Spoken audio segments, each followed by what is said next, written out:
in the Auckland region. Raywin recently told Te Kaha, "I've been raised to serve all my life by my parents. It's just part of who I am. So I don't actually think I deserve it because I think we should all just get out and give."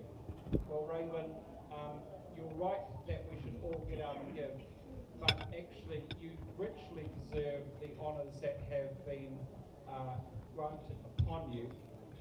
And we are so blessed that you would be here this evening to learn more about you. So I'd ask that everyone please join with me in welcoming to the stage Raywin Barnard.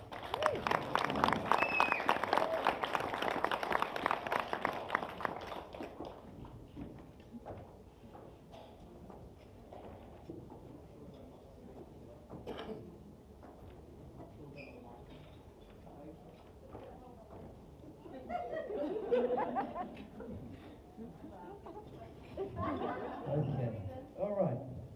Tēnā koe, Raywin. Lovely to see you tonight. Tēnā tātou katoa.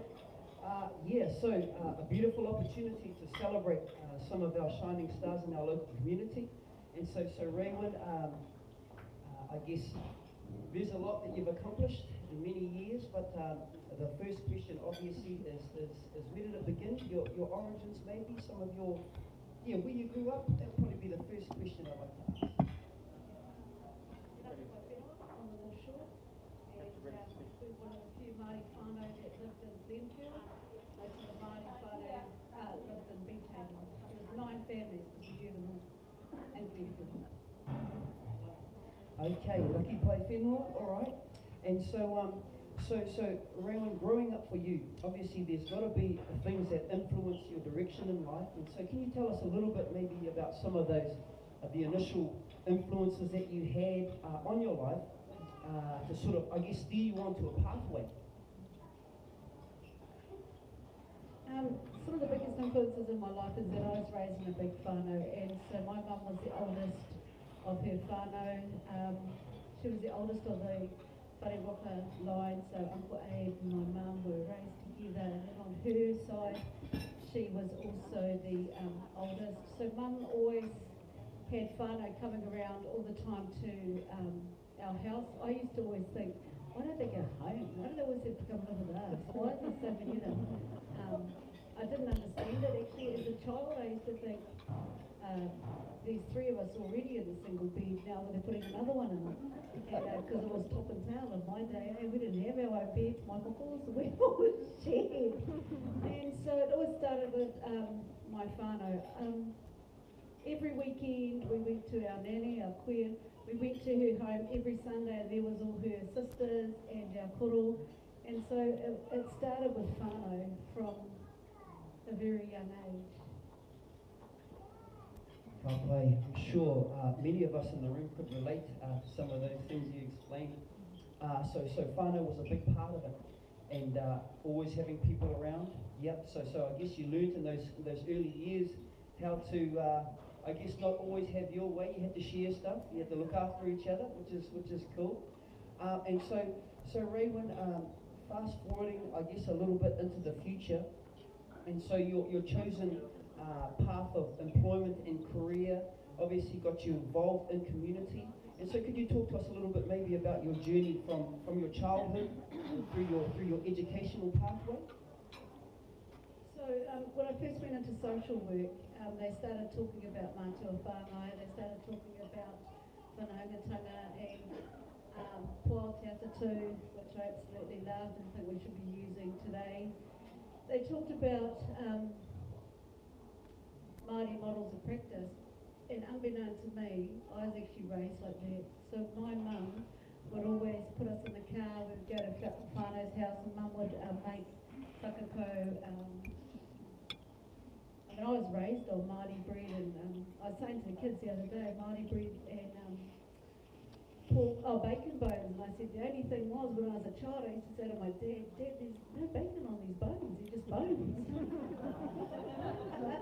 And it was this little strip, but that was the kainaka, there's a strip there for you. And yeah, so being raised with whānau who always had kai, so when I became a social worker, I remember my first time at back then, DSW and Maniu, and someone came over and they said they had no kai and no Māori. I said to them, where's your family? Because I didn't understand it, because I grew up with whānau hapu iwi, and that we always supported each other. I mean, people used to knock on our door and say, is there any, got any milk? Can mum have a cup of milk? It was just such the norm growing up. When I bought our second home in Maniu, I used to say to my uncles, take this to the neighbour, take this to the neighbour, all the leftover kai or spare kai. The neighbours used to say, why did your mother keep sending us food? And I'd send it to the neighbourhood. And I'd say, because we've got heaps, so share it. And after living in the neighbourhood for a couple of years, then the rest of the street started sharing kai. Prior to that, people just lived in their homes. But mine is that there's enough to go around, and that we should be able to help each other. That's really beautiful. I guess for those of us listening tonight, Rowan, you know, those who know a little bit about your achievements, it makes sense listening to a wee bit of your journey. That really you're just extending what you grew up in and you learned as a child. And so, Rowan, I guess the question that I have for you now is what are some of the real challenges that you've faced in your career path, in helping community? What's been some of the hard things you've had to sort of battle against? People asking why do you do it? Like I saw a solo mum, it was raining and she was walking with her kids and I pulled over and said, hey, do you want to ride, bub? And she looked at me and I said, no, I'm not going to attack you or anything, it's raining and you've got babies. So I think in today's society, people are, why are you doing this? What do you want to get out of it? Well, actually, for a lot of us my age, I'm 7 years off 60, we grew up with helping strangers. We grew up helping each other. And I think today you don't see that a lot. My moko over there, he saves his pocket money. When we went to Manukau last weekend, he said to me, he wanted to give his pocket money to the homeless. You know, starting from our kids, start teaching our kids how to share and how to treat people and how to care about them. Isn't she awesome, everybody? Let's give her a little hand. She hasn't finished. I just think it'd be nice to have a bit of feedback from the whānau here, Rowan. Look, a couple more questions from me. Recently, you were acknowledged with the Queen Service Medal, which is a beautiful achievement. What I'd like to ask is, what are your aspirations from this point forward, in particular for Māori community? For Māori to actually believe in ourselves and get up and go get our goals and dreams. I mean, I'm in the prison. I was just sharing at the table almost 2 times a week, and a lot of the offenders that I meet, they say to me, there's nothing, leave me in here, I'm a danger to society. Well, actually, if we start injecting positivity into them and talk about, you know, we can all make a difference, we can all start somewhere. So what can we do for Māori society is we can all get out there and support our whānau, help our whānau. Okay, awesome. Well, just in conclusion, Rowan, I think we've got a little snapshot tonight about you, and would love to maybe give you the last, if there's anything that finally you'd like to share with our whānau who are here tonight, or perhaps someone who will get the video later on. That's what we're living in that day and age now, aren't we? So not much is private these days. And so is there any encouragement that you'd like to give to our whānau here tonight, or to anybody else who may listen? A lot of what I do is for those young ones, this little one over here, my grandchildren. I want them to just grow up and know that they can help in our communities. And so for me, being an example to them is really big to me, to get out and help. In fact, on our way here, one of them said, we're a very busy family as we're coming over. There is no time to sleep. Get up and help the community. And that's what I want my grandkids to do. I want them to help people out there in the community, and I hope that I leave a legacy that they can see that I didn't waste time. I mean, there's lots of things that I could be sleeping in all the time, but I get up and I say, we're off again, we're going out to do something in the community to help. Yeah, fine. Everybody in my family, waia kāne te mihi atu kia koe. I rongo au te nui hoki o tō ngākau, o te hāpori whānau, me tō whānau, o tamariki wokapuna, o reira kāne te mihi atu kia koe. Let's put our hands together for this beautiful lady, Raywin.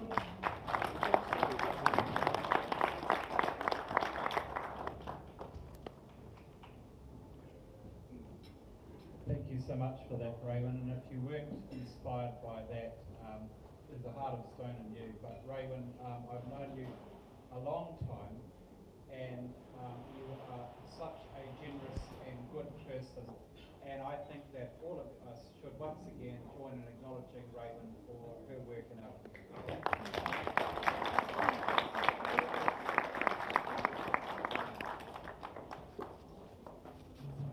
Our next champion is George Ngatai, QSM, Justice of the Peace.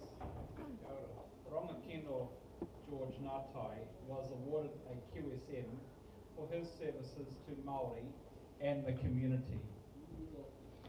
He played, and he continues to play, a role to help establish whānau order clinics in Manirewa, in Pukekoi, in Christchurch, and Onehunga. He is very well spoken, well presented, and fluent in both te reo and, of course, he is a wonderful orator in English. His demeanour is characterised by his confidence when delivering a message which is inclusive and coherent.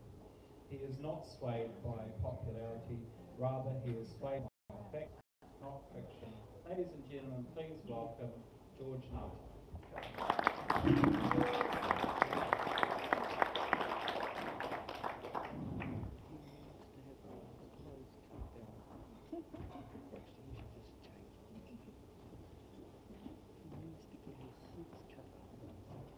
Kia ora, George, good to see you tonight, and I'm sure you've got a few awesome kōrero to share with us, George. But look, just like I asked Raywin, you know, every great story, every fairy tale has a beginning. So tell us a little bit about your beginnings, George. Would be a great place to start. Tēnā koe, tēnā koutou katoa, e aku rangatira.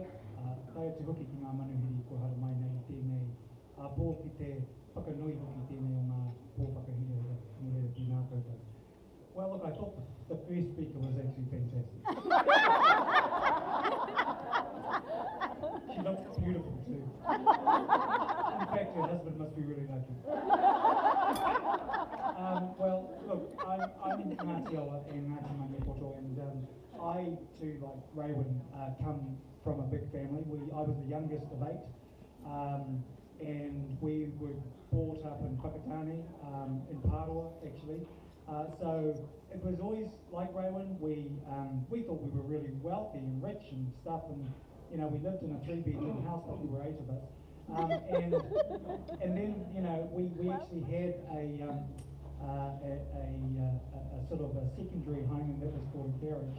And all the boys, because there were 5 boys and 2 girls, all the boys sort of tried to go out to the garage as older as they got. So brought up there, we went to a school. It turned out to be our university, Pāroa school, and we had 4 teachers, and there were 52 of us. And so we were very, very blessed. In fact, if you look at today's education, it's the other way around. We've got 30-odd kids to 1 teacher. So then, you know, when we moved from a school of 52, then went into the city. We thought Whakatane was the city. It was actually, everybody in the school we knew, to all of a sudden there were 10 of us that we knew and 300 that we didn't. And then we moved to the high school, and we were the only ones in the class that we knew. So the transition from being really tūturu Māori to actually ending up into the world that is what we actually live in here in New Zealand was really challenging for a lot of Māori. But we did it. And the biggest, I think, move and change for my life was actually when I was 13, my mother and father decided to move for a holiday down to Invercargill, and so I went on correspondence, and there were 2 choices: either go to St. Stephen's for correspondence. Obviously I'm not an old boy of St. Stephen's, So we moved to Chicago, and that's where I lived. I lived there for many years, high school, and that's probably where it started in terms of my involvement in public, doing a lot of stuff there. Kia ora, George, and I guess coming back to the thought about key influences in your life, and so the transition that you spoke about there, and coming into that space, in that public space, I guess. So what was the influence that really, I guess, sparked in you to set you on that pathway? I think back in those days, your influences are your parents, because my parents were very much influential in my life. In fact, in 7th form, I was wanting to finish school, and it was the August school holidays. In August, we said August school holidays back then. But in August, I had enough of school, and my mother said, "Well, son, if you want to actually finish school, you've got to get a job." So I went door knocking, and I knocked on 7 government agencies. I was 17. Knocked on 7 government agency doors, and ended up in 1 week actually getting 3 job offers. And it was only because there were very few Māori down there, and the fact that I could sort of, pretend to speak Māori back then, they gave me a job. So I got the job, and I was excited because they said I could start the following week.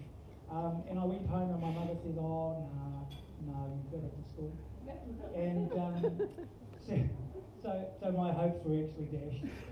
But then, you see, you listen to your parents, you listen to your mum and dad, and she says, "No, you go to school, and you tell that Pākehā boss of yours that you've just met that if she really wants you, then she'll give you a job come January the following year."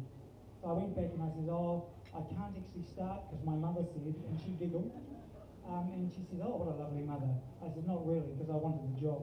And she says, "Well, what do you want to do?" And I said, "Well, I'll go back to school." And I said, "But if you got the job in January, I'll come back." And she said, "Okay." Let's give him a hand for that, eh? That's quite an awesome story. I think just listening to that, George, the confidence that you had, you backed yourself out there as a young 17-year-old. So, obviously, you've ended up now at just past 20. So where you've gotten yourself today, to now, makes sense to me with that confidence that you had.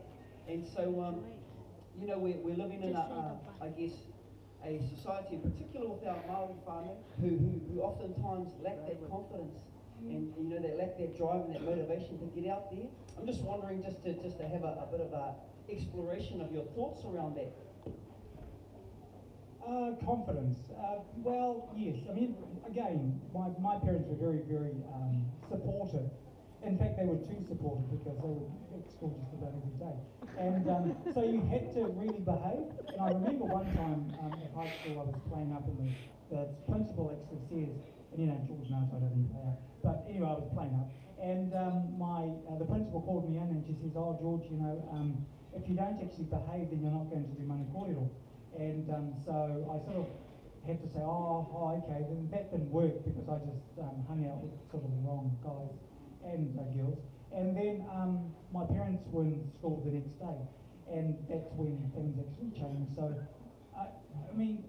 I was confident around what I did, who I was. I knew I was Māori, I knew I was Ngāti Awa, Ngāti Maniapoto, but it sort of went throughout my whole life of my identity. And we were always, even though we lived in Invercargill, we went back home to our marae probably about 4 or 5 times a year. Whenever there was a tangi, we'd go home. And that was a lot of times with both my parents actually coming from marae backgrounds. So that gave me the confidence to be able to know who I was on the marae and know who I was in the community.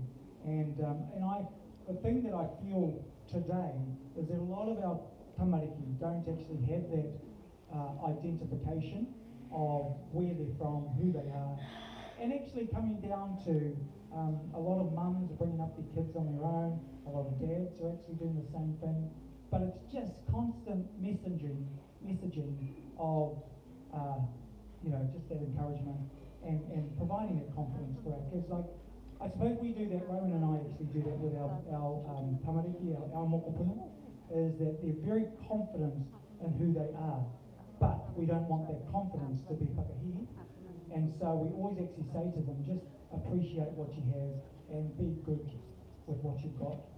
Yeah. Awesome, George. So let's fast forward now to today. Can you talk to our whānau here a little bit with what you're doing now? I know there's been recognition to the great mahi that you've been doing in the community, so can you give us a little bit of an overview of some of the mahi that you're doing now? Look, I think when my life actually changed when I met Ray, and that is in Whakatane. So she was managing or working with Child, Youth and Family, and I was managing the iwi social service. And so when I found out that this Indian was actually managing the Māori team, I was actually furious. I ran up to her boss and I said, what the heck are you doing employing an Indian in a Māori team? And then we argued a lot because of, you know, the fact that I was really tutu for Ngāti Awa. And then what I found out was Raywin was actually quite caring, very caring. In fact, her and I have the same sorts of ambitions of supporting and returning our tamariki back to whānau hapuiru. And so I had no experience in social services. In fact, when I came to speak to Child, Youth and Family at the time, Raywin actually says to the team, he's read that out of a book. And that didn't help when I found that out. Because most of the people she talked with were my cousins and so they told me. But she was right, I did read it from the book. But as life went on, we sort of got powy wowy, and then we got married. We've been married 20 years, and so we've actually had a very good life in terms of serving people. We've been blessed with the jobs, we've been blessed with working in the and I suppose with regards to whānau order clinics, again, I'm not a clinician, but 4 years ago we were given an opportunity to open up our first medical practice, and they actually said, oh, do you know what you're doing? And this was the DHB, and I said, oh, I can read. And so they gave us the book, and they said, right, this is what you've got 3 months to set up your first practice. We did, we now have 8, and so and for us, we want to provide, just like the medical centre here at the marae, affordable health services that our people can, and all community can actually access. So it's been serving. We've been doing that all our life. Ka pai, awesome. All right. So gotta ask the big C, challenges for you, George, in your journey. Well, as I said, we were very blessed with being able to serve, and a life-changing experience, I think, not only for myself and my wife, was 10 years ago. And this is our 10th year, because everybody sort of, they knew Raywin and I working in the community, but then that all changed when we actually found God, and that was a big experience, because, you know, he changed my heart. I would never get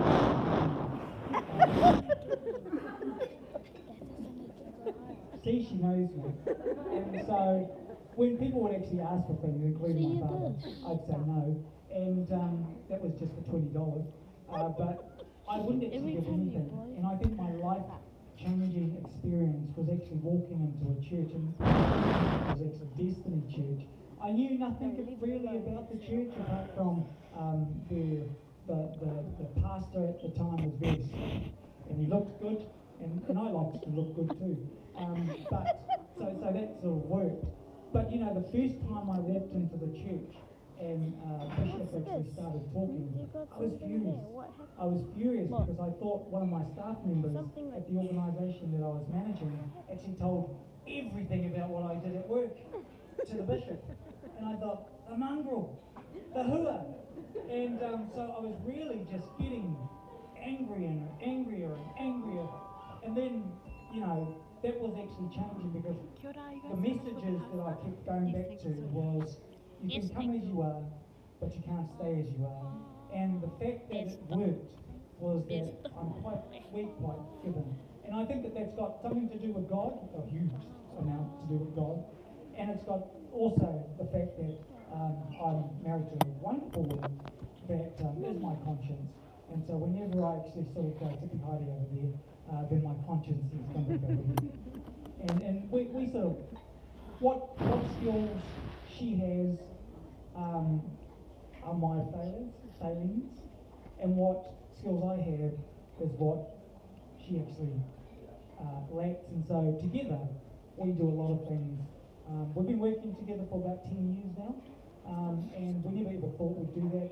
But you know, there's no other way that we would actually think about doing things apart from each other.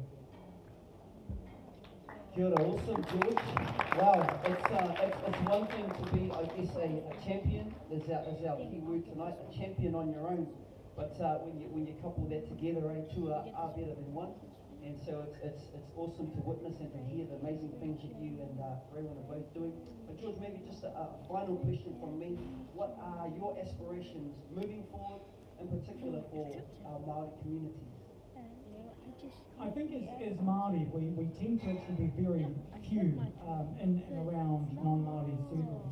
And so for the last 6 years, I've been sitting around boardroom tables where I and many others that I know are the only individual Māori that have the opportunity to influence.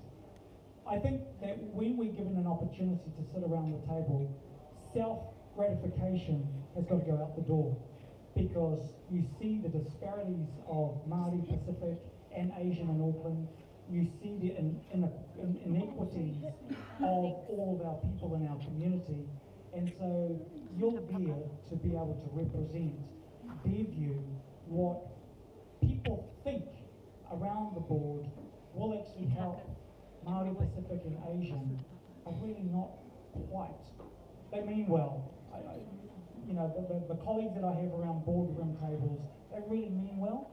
But I think that my aspiration is to continually build people to be able to sit around these tables and contribute to the decision making for our people. And they've got to do that appropriately, timely. They've got to actually ensure that our views are not only upheld or enforced, well, not enforced, but just given, but it's got to be walked out as well. So my ambition, I've always wanted to be a politician, and Anahela beat me. And so I suppose for me, I'm still pretty young, and politics is something that I'm always interested in. And I think that if you're really wanting to make a change, sitting around a boardroom table, whether it's at local body, central government, or wherever you're actually in, that's probably where I'd like to actually be. Yeah. Wow. Well, thank you for sharing a brief snapshot of this amazing man's journey. But I'd like to thank you for your time. I'm going to hand the microphone back over to my friend here, Daniel. But e te whānau, me tuku nā ngā paki ki tō tātou toa mo te pōnei a hōri.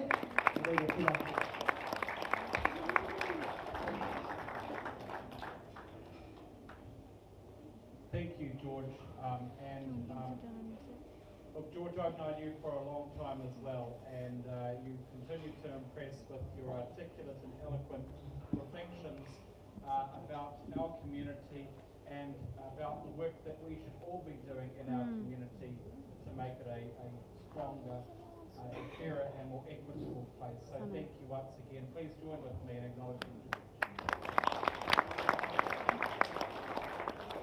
We are running ever so slightly ahead of the kitchen for our pie. So Sonny, I'd like to invite you back to the stage where I'm going to give you a 2-minute interview myself. Because, yes, come forward. I want you to explain to me why you get out of bed in the morning, what you do with your days. Okay, kia ora, Daniel. I tried to duck and dive from doing this, but no, I guess I better start. He uri tēnei tō ngāpū te tai toke rau, te tuake. Kapo wai te maunga, kapo tai te hapu, waikare te moana. Nō reira, tēnei te mihi atu kia koutou. So just saying, I'm a northern boy from up north. Dad is from a place called Waima, Te Mahurehure, but he brought us up in Waikare, Te Kapotai, and Mum is from Ngāti Hine, so I'm Tūturu Ngāpuhi. But I have been in South Auckland in particular for the last maybe 13, 14 years, and I started my journey here as a te reo teacher, te reo Māori with Te Wānanga o Aotearoa. Quickly shifted over to a passion that I had with youth.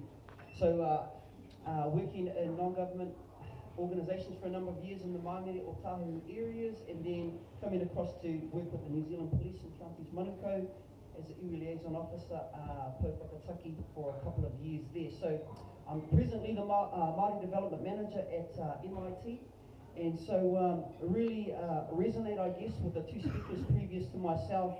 Love working with people, always find myself in the faces of Māori and Pacific, and so really enjoy, like George was saying, I really love to see our Māori Pacifica people in particular empowered to do something special with their life, and so any chance I can get to do that or help that, that's where I'm going to be.